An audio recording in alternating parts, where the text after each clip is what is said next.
Hello and welcome back to the channel. I hope you're having a good day. So I finally got a Steam Deck docking station. I got the official one from Valve. I've had my Steam Deck for quite a long time now and I've basically only used it handheld. I really like the Steam Deck. I've done a few videos on it. I think it's really great.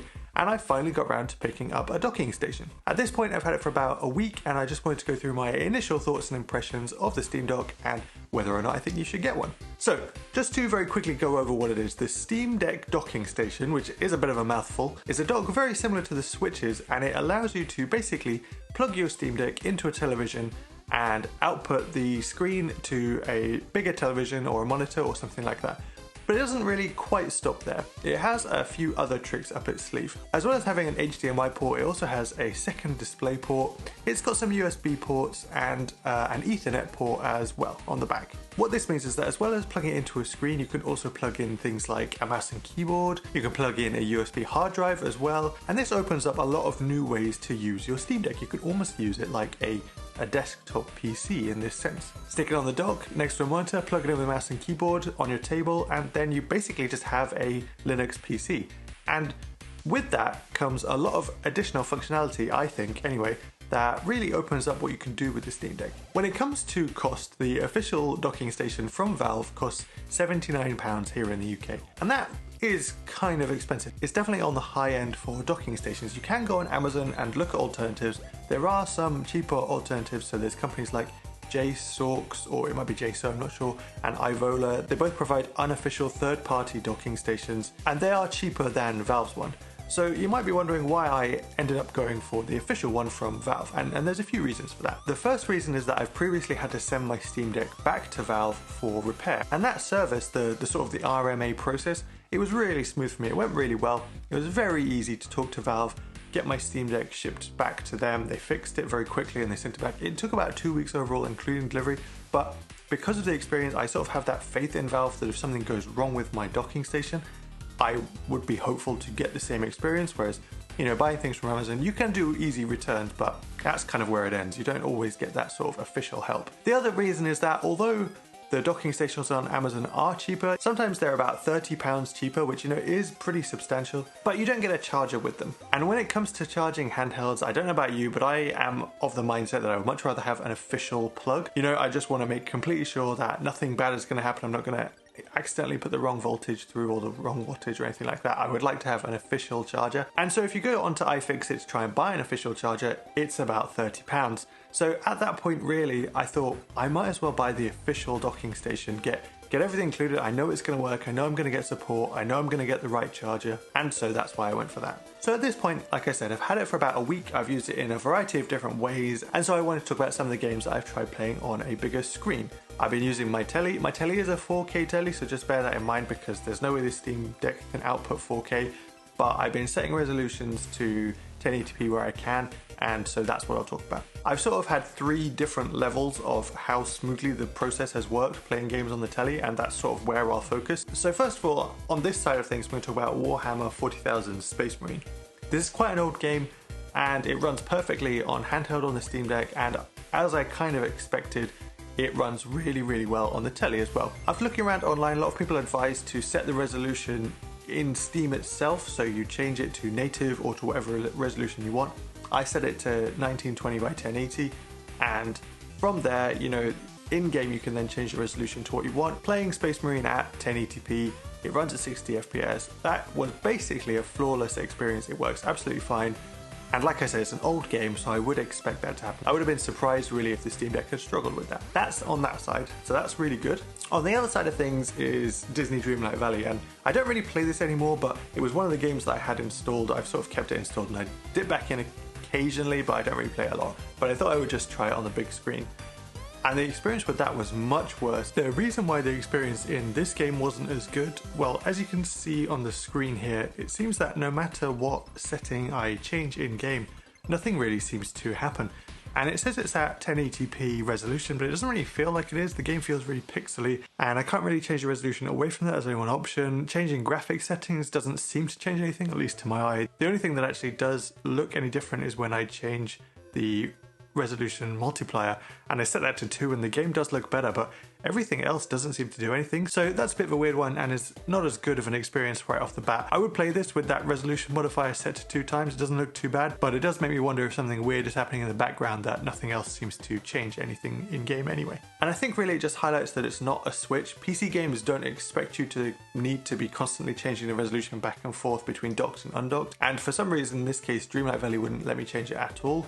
So that's just something to watch out for. It's not going to work perfectly with every game. If you were buying a dock with one particular game in mind or just a couple, it's probably worth looking up that game to see if there are any sort of known issues with it in docked mode. And finally, I've also played some Assassin's Creed Origins. I talked about this last week, and I'm still playing it this week, and I tried to play it docked. And in this case, I was actually really surprised by how it worked. So I docked it up, launched the game, and it runs fine. You know, it stuck with the same resolution that it was in handheld, 1280 by 720. It ran 30 frames, that's fine.